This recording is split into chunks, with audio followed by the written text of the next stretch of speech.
Assalamualaikum warahmatullahi wabarakatuh. Hello everyone. In this video, I will explain examples of experimental and correlational research. For the first, I will explain the experimental research case. The study focuses on the effectiveness of podcast accompanied by vocabulary list on students' daily conversational vocabulary mastery.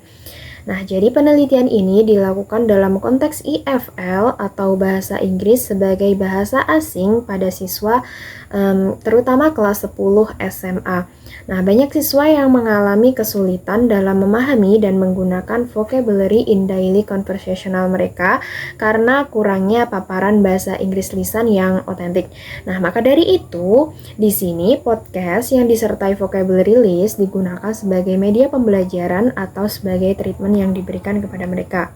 So, the research question of this study is the use of podcast accompanied by vocabulary list effective in improving students' daily conversational vocabulary mastery? To answer this research question, the study employs a quantitative experimental research design, specifically a true experimental post-test only control group design, which involves two groups, an experimental and a control group. Dalam penelitian ini terdapat dua variabel, yaitu variabel independen dan juga variabel dependen. Nah, untuk variabel independen di sini ada podcast accompanied by vocabulary list, dan dependen variabelnya adalah students daily conversational vocabulary mastery. Nah, data dalam penelitian ini berupa skor tes vocabulary siswa yang diukur menggunakan skala interval dan data akan dianalisis menggunakan SPSS untuk melakukan analisis statistik. Nah, di sini terdapat dua hipotesis. Yang pertama yaitu null hypothesis dan yang kedua yaitu alternative hypothesis. Nah, null hypothesis states that there is no significant difference in students' daily conversational vocabulary mastery between students taught using podcast accompanied by vocabulary list and those taught using conventional methods.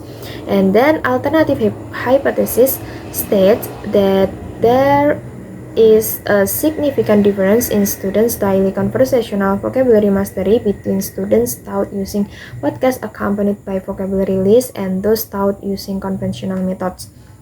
Selanjutnya yaitu research data. Data penelitian terdiri dari skor post-test dari dua kelompok, yaitu kelompok eksperimen dan juga kelompok kontrol, yang masing-masing terdiri dari 20 siswa. Nah, kelompok eksperimen diajar menggunakan podcast yang disertai vocabulary list, sedangkan kelompok kontrol diajar menggunakan metode pembelajaran konvensional. Nah, selanjutnya kita akan melakukan uji T atau uji statistik yang digunakan untuk mengetahui apakah terdapat perbedaan yang signifikan antara nilai rata-rata kelompok eksperimen dan juga kelompok kontrol. Nah, sebelum melakukan uji T, kita terlebih dahulu melakukan uji normalitas. Maka di sini menggunakan uji Shapiro-Wilk karena sangat sesuai untuk jumlah sampel kecil dan sebagai salah satu alat akurat untuk menguji kenormalan data. Nah, sebelum kita melihat hasil uji normalitas, kita harus tahu kriteria uji normalitas tersebut, yaitu apabila nilai signifikansi atau p-value kurang dari 0,05, maka data dinyatakan tidak berdistribusi normal. Sebaliknya, apabila nilai signifikansi atau p-value lebih besar dari 0,05, maka data dinyatakan berdistribusi normal. Nah, di sini kita bisa lihat pada hasil uji tersebut di bagian Shapiro-Wilk bahwa nilai signifikansi kedua kelompok lebih besar dari 0,05. Pada grup eksperimental yaitu 0,776 dan pada grup kontrol yaitu 0,468. Nah, nilai tersebut lebih besar dari 0,05 sehingga data berdistribusi normal dan memenuhi syarat untuk dilakukan uji T. Selanjutnya, untuk membandingkan nilai rata-rata antara kelompok eksperimen dan kelompok kontrol digunakan Uji independent sampel test. Uji ini dipilih karena penelitian melibatkan dua kelompok yang saling independen, data diukur menggunakan skala interval, dan asumsi normalitas telah terpenuhi. Nah, hasil dari t-test menunjukkan bahwa nilai rata-rata atau min kelompok eksperimen adalah 83,30, sedangkan kelompok kontrol adalah 71,50. Hal ini menunjukkan bahwa siswa yang belajar menggunakan podcast disertai vocabulary list memiliki penguasaan vocabulary yang lebih baik. Nah, selanjutnya kita bisa lihat hasil dari uji independent sample t-test untuk melihat perbandingan nilai rata-rata kedua kelompok. Sebelum itu, kita harus mengetahui kriteria uji independent sample t-test adalah sebagai berikut. Apabila nilai sig-to-Tailed kurang dari 0,05, maka terdapat perbedaan yang signifikan secara statistik antara kedua kelompok. Sebaliknya, apabila nilai sig-to-Tailed lebih besar dari 0,05, maka tidak terdapat perbedaan yang signifikan. Kita lihat pada sig-to-Tailed keduanya. Nah, itu menunjukkan nilai signifikansi sebesar 0,000, yang mana angka tersebut lebih kecil dari 0,05. Hal ini berarti terdapat perbedaan yang signifikan secara statistik antara kelompok eksperimen dan juga kelompok kontrol. So, based on the findings, the null hypothesis is rejected and the alternative hypothesis is accepted. In conclusion, podcasts accompanied by vocabulary lists are effective in improving students' daily conversational vocabulary mastery. And then the next section, I will explain an example of correlational research entitled The Correlation Between Vocabulary Mastery and Reading Comprehension of EFL Students. Nah, penelitian korelasional ini dilakukan pada mahasiswa EFL atau pembelajar bahasa Inggris sebagai bahasa asing. Nah, vocabulary mastery dianggap sebagai faktor yang penting dalam reading comprehension karena siswa perlu memahami makna kata untuk menafsirkan teks dengan baik.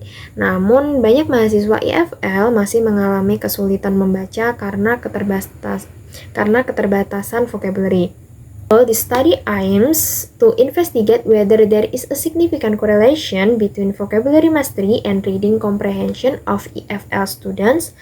To answer this research question, the study employs a correlational research design which focuses on identifying the relationship between two variables without giving any treatment.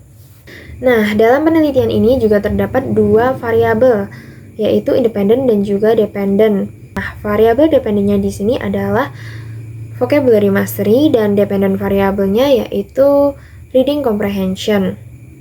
Nah, selanjutnya yaitu research data. Nah, data penelitian di sini berupa vocab mastery scores dan reading comprehension scores yang diperoleh dari 30 mahasiswa. Selanjutnya, sebelum melakukan analisis korelasi, dilakukan uji normalitas menggunakan uji Shapiro-Wilk.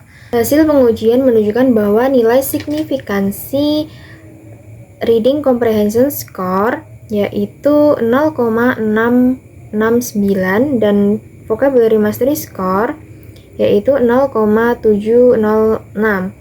Yaitu lebih besar dari 0,05 sehingga artinya data berdistribusi normal dan memenuhi asumsi sehingga dapat dianalisis menggunakan uji statistik parametrik. Selanjutnya data dianalisis menggunakan uji korelasi yaitu Pearson Product Moment. Uji ini dipilih karena data berdistribusi normal dan diukur menggunakan skala interval. Nah, sebelum itu kita harus mengetahui kriteria uji dari korelasi Pearson tersebut, yaitu apabila nilai signifikansi atau sig-to-Tailed kurang dari 0,05 maka terdapat hubungan yang signifikan, dan sebaliknya apabila nilai sig-to-Tailed lebih besar dari 0,05 maka tidak terdapat hubungan yang signifikan.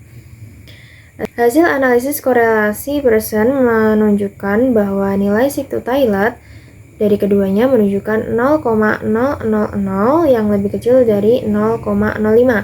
Hal ini berarti terdapat hubungan yang signifikan secara statistik antara vocabulary mastery dan reading comprehension.